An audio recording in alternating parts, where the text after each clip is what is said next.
Okay, so kind of as a review, we've done some green screen stuff in Premiere before, and the tools are very similar. There's just some additional features and functionality within After Effects. So we're going to do a green screen, and then you're going to play with some green screen stuff. We've got a project here that I'm calling Greens. Mine's actually named something different, but I would have something called green screens so that you can go back to it and look at the ones you did.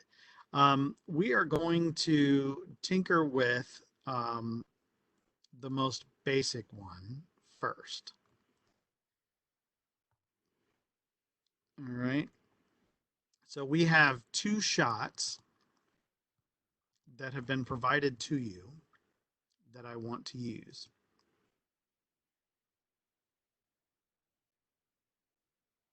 All right. And they are in the media that I provided for you.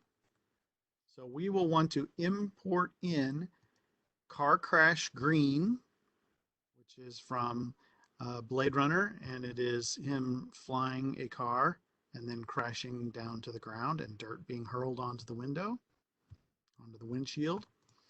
And then we have a plate of the ground hurling towards us and eventually the ship hitting the ground. We don't actually see it happen because the dirt overtakes the scene. All right, so crash plate and car crash green are the two clips you're going to want. And we're going to start a new composition, and I'm going to call it car crash. Okay, and then I am going to grab the crash green and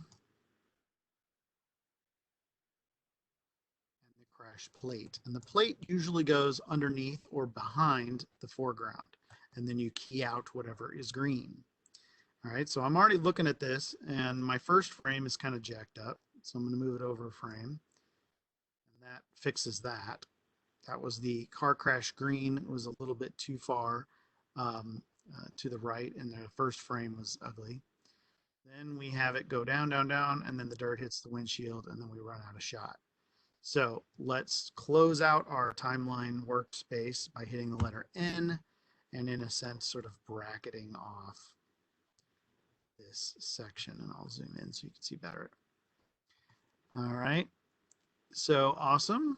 Nico's running out of memory. That's great. That's pretty sad. We're not doing anything terribly complicated yet. Maybe your computer needs restarting. I don't know. I hope that doesn't continue to happen for you.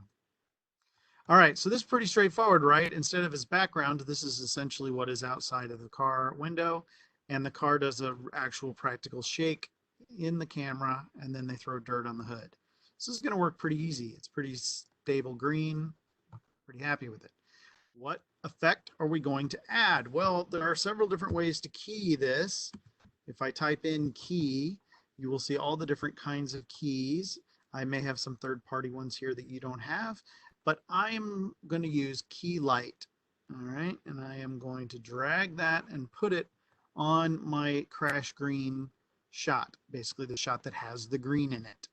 All right, then if it isn't up already, go to your effects controls here where you can actually get to the controls, and you'll notice there are several eyedroppers for different things. The first one is screen color. That's your most important one. And when you go over here and grab the green, ta-da, life is good. Mine zoomed in. I'm going to change my screen display to fit so that you can see it.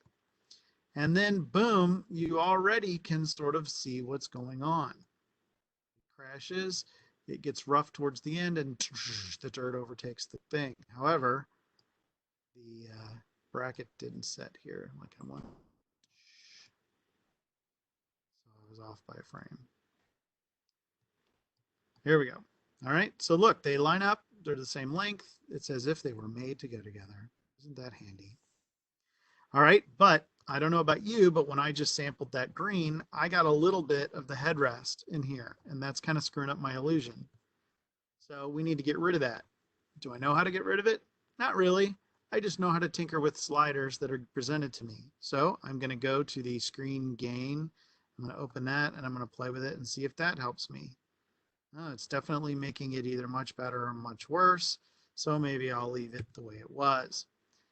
Let's try the screen matte. Let's try that. So I have clip black, which is basically saying what is counted as black. So we've got a little bit of reflection on the windshield here. We could choose to get rid of some of it with this, apparently. Not bad. All right, so find a balance you like, and then clip white, and I can go slide that. And as I slide it, you'll notice it was originally at 100. That's where I am seeing texture in the headrest, but as I back off on it, it drops off and goes away. And if I go too far down, everything starts to go away. So I need to find the happy medium where it just disappears, but I didn't lose any detail here. And now I no longer have weirdness on the headrest. Not bad. All right. So these controls, you have softness, shrink and grow. If your edges of your key are kind of rough, you could go in and you could say, oh, I want to choke those back a little bit and get rid of the edges a little better. That's particularly good when people have like hair, wisps of hair, and you start seeing too much uh, green through the hair. You might cut back on it. All right. But the thing is, you've got some basic controls here that actually get you to the heart of what's going on.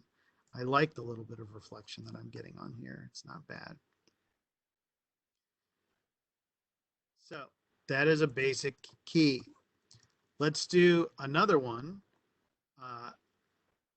Leave that set the way you like it, and let's do another composition. All right, so I'm going to do another comp, and I'm going to call this blade over shoulder. Can't type. All right, still 1920 1080 frame rate, 24 frames is fine, whatever. Cool. All right, so what I want to use for this is I want to import in the Blade Runner 2 and Blade 2 PNG. Blade Runner 2 looks like this. You can sort of see yuckiness, a green panel outside. And then Blade 2 is going to be our background plate. All right. So Blade Runner 2 is a PNG. Blade 2 is my background. So we'll call that the background plate, which means I'm going to put it on the bottom. Then I'm going to go to Blade Runner 2, put it on the next layer. Now these aren't moving video, but that's okay. We're just trying to get the process down. All right, so I've got green, which is great, but it's not going to cover everything up. So we're going to have to do a little more work on this one, which is why I'm choosing this as my other example. Okay, so as you can guess, we're going to put the key light on that top layer, the one with green on it. We're going to choose the green using screen color and say, yes, that's the green, make it disappear. And then boom, the stuff underneath is showing through. That's what I want. Pretty cool. The only thing is I can still see that this is a big green panel being held up by these poles and straps and all that kind of stuff. So not exactly a perfect fit. So what I'm going to want to do is I'm going to want to mask the chunks off that didn't go away by doing the green screen. So I'm going to make my screen a little smaller so I have a little margin. And just like we used to draw masks in Premiere in order to do lighting effects, and we sort of overdrew outside the frame and made sure that it was one big connected mask, we're going to do that same process here. All right, what do I mean by that? We'll watch. All right, so I'm going to say, okay, I want this to be my starting position.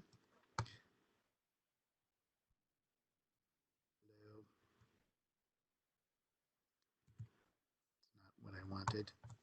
Center. Center. Let's try it again.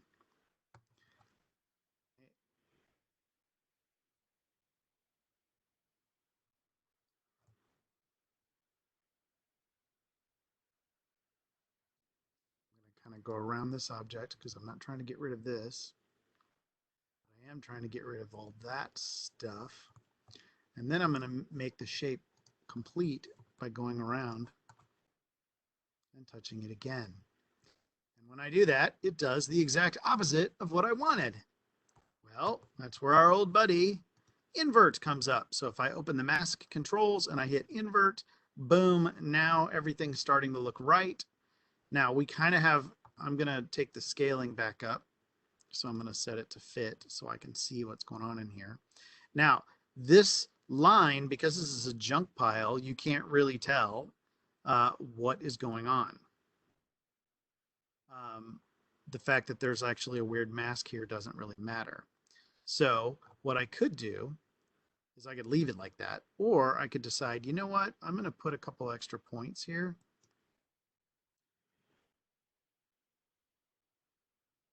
And I'm going to take these closer to my dude so that this is more correct. See, now the pile seems more right. And then over here, I didn't do a very good job of spacebar to move the canvas around. I kind of trimmed off the edge of this thing. So maybe I'll get it back. Of course, I don't probably need it to be curvy. This is me just doing a hack job. But the point is we get it close.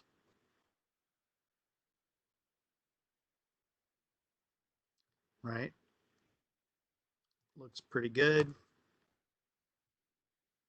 Now, this effect is actually pretty decent. The only thing left that's giving away that we did anything, and here you can turn off the layers, right?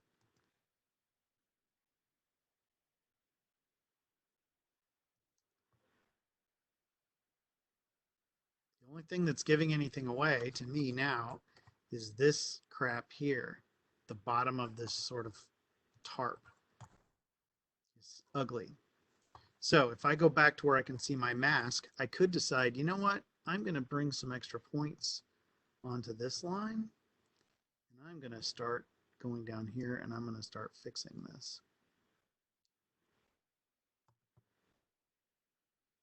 So if I want to, I could go like this, go like this. Stop at the curvy points. Go like this. And then I probably would still put my points over here like this. All right, so it's kind of a weird shape, but it worked. Right, now we've fixed sort of everything. There's a little sliver in here. That's why it's good to like toggle on and off and check your work. Like, what did I miss? It's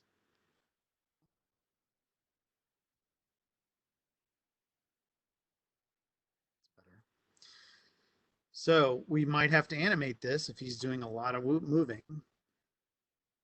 We might have to go in and move the keyframes. We already know how to do that, right? We know how to move a mask. We did it when we tracked the van going by, right? So we go frame by frame and we just make sure that he never obscures the key or the edge of the mask or whatever I don't want him to block. Luckily, though, this is not moving footage. And of course, when you don't want to see the mask anymore, just click on to nothing. And now you can sort of see your effect. It looks pretty good. All right.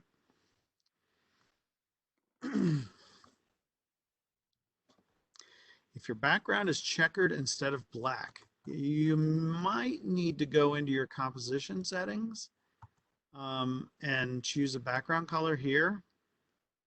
But I'm not 100% sure why it wouldn't be black because it should have probably defaulted to that unless you had it set to something else. But that's where I know to set the color is right here for your background. All right. So we have keying controls, we have masking controls. There may be ways to go in and draw multiple masks, but when I was tinkering with it, I couldn't get it to work. So I just did it the way I'm used to doing a mask, which is just make it shaped a little different, just make it an odd shape. And then as long as it's one complete mask, it works just fine. I don't want to have to juggle multiple masks if I don't have to anyway. All right. So those are the basics. Of course, we can get in and we can do much more fancy schmancy effects. Um, Other examples that I've done in here. No, no, no, no. I did a space one. And basically, I just took the space and space plate, keyed them together, and then had them move a little bit. So there's a little bit of position change. So that's nothing exotic. But then I added a lens flare to the plate. How did I do that? Well, turn off the lens flare. So this is super basic. Literally just took this shot of Tony Stark, had it drift a little bit to the right. So there's two keyframes, just changing the position right here. Goes from this position to this position. Nothing tricky. Then I did the space background and did the same kind of move, but a little bit different. A little bit moves a little bit further than the other shot. So when I turn them both on, you can see that it makes more progress than the one behind it. That gives you a little sense of depth. Then I said, all right, well, the sort of optical illusion of this working is can be accentuated with a lens flare. So I went into the space.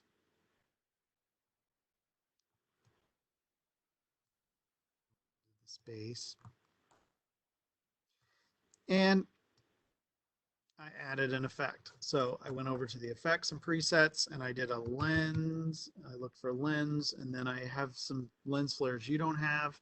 So I went to the most generate lens flare. I think that's the sort of standard.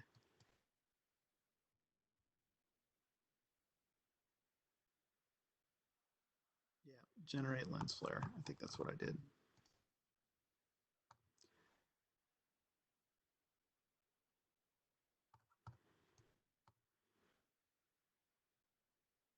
All right. Sorry, long pauses. And I added it to the plate background.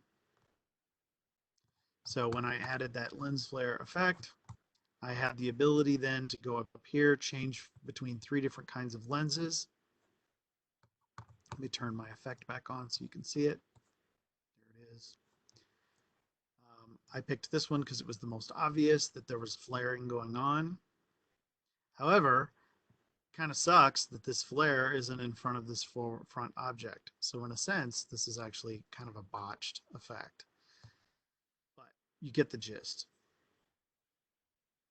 But basically, I just moved the flare, and the only thing I had to do was go in, and it has a flare center control. There is where the flare starts. I just basically set it, and then like X and Y, I moved it over so that it would move a little bit faster than the background, giving it a little pivot in this area. So not super complicated, but it does add to the illusion pretty well. If it was moving too fast, it really wouldn't make sense, but it's kind of moving a little faster than this stuff. So you assume, oh, it's a star or something that's a little closer to him than this stuff in the background. That's really it. I could add dust and smoke and all kinds of stuff to this. We did that when we did our premiere test, right? We had the guy shooting the gun and we put dust and smoke and all kinds of stuff to sort of doctor it up. And I've given you a ton of that stuff back in the original set one and set two media, excuse me, from previous exercises. All right. But the assignment is pick something out of all the goodies I've given you in this folder. Oh, hiccups. Um, there's some Avenger stuff. There is our original guy there with the gun. We've got a chick on the phone. We've got this cool guy on a motorcycle, which is pretty neat. There's some anchor points in the background because it's got kind of a handheld drift to it, which is kind of cool. You know how to do motion tracking, so you could do that. Um, this is sort of what that shot can look like when it's done. Sorry, it keeps closing. Yeah, so we've got a background plate and then animated a little text over it. And there's a little bit of film grain on here that's sort of tying the two together. It's probably hard to see over the WebEx, but it is there. All right. So I don't really care what you do, but I want you to build me one really good chroma key or green screen. Here's Loki. This is handheld, so you could motion track whatever background you put behind him. You could motion track it so it would stay with the handheldness of this shot. There's little tracking points on the wall. There's light fixtures in the shot. All of that is stuff you could track with, and then you could just crop out like this flag and some of the things that aren't supposed to be in the shot. So that's kind of cool. There are more shots from Blade Runner where they have a big green tarp and you can replace a chunk of it. There's the space one that I did. There's this chick with blowing hair. That's really tricky, but might be cool to try to get it to work. But the key is I want you to give me a really good, really convincing green screen effect, kind of like this one. All right. I don't care so much about the text, but I do care about the whole thing coming together nicely. Don't forget, you might want to do some color correction. That's probably the only thing about this that I don't like, is that this environment is clearly getting dark and is probably kind of a yellow environment. And this light on his head is clearly artificial. Not that it couldn't be artificial, and not that the sun is above his head, but I still feel like it's a little white. It's a little sterile for this to be a believable key. But give me a finished composite using some of this. There's Deadpool stuff in here. And again, it doesn't even have to move. I just want to see a believable composite using green as your main. This, that, which is kind of cool. You could change it to a different background if you wanted. Don't give me the one we just did, obviously, because that doesn't count. Here's another Avengers moment. Here's a handheld thing that's kind of cool. It's short. None of these are terribly long. I don't expect it to be perfect, but yeah, you could totally do a New York scene in the background, motion track it so that it stays with the movement of this camera, so that it stays believable, and then composite together. If you want to do the biker scene, that's fine. And again, we got chick on the phone. We got the old guy running with the guns, which is, I don't know. So there's lots of stuff to play with in here. There's explosions if you want to be really fancy. Yeah. There's a girl dancing on a green screen. But, just if it takes you 5 minutes, you didn't do enough. I wanted to have a little bit of craft involved in getting it to look nice. All right. And I think what I'm going to do in preparation for the final, I'm going to have you turn in to me both your rendered export and your exported, your After Effects project. All right. I want to make sure everyone understands that before it becomes a big deal for your final grade. All right. So you're going to be turning into me your or not H, well, it can be H.264. Give me a ProRes file. That's still my preference at this point. We're not amateurs anymore. It's ProRes all the way. Yeah, give me the ProRes export like you've been doing, but give me your After Effects project. I have the media. I can link to it on my end to see how you did it. But I'm going to kind of want to look at how you did it. And again, if you go back to set one, there's some green screen. Some of that same stuff is in the green screen folder. Almost all the same stuff is in that folder too. But we did some dust and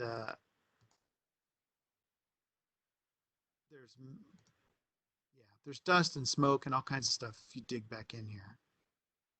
Film burns. I don't know. Have film grain. Here's a layer of 16 millimeter film grain. It's really terrible condition, scratched. But the point is, you got a whole bunch of stuff to play with here.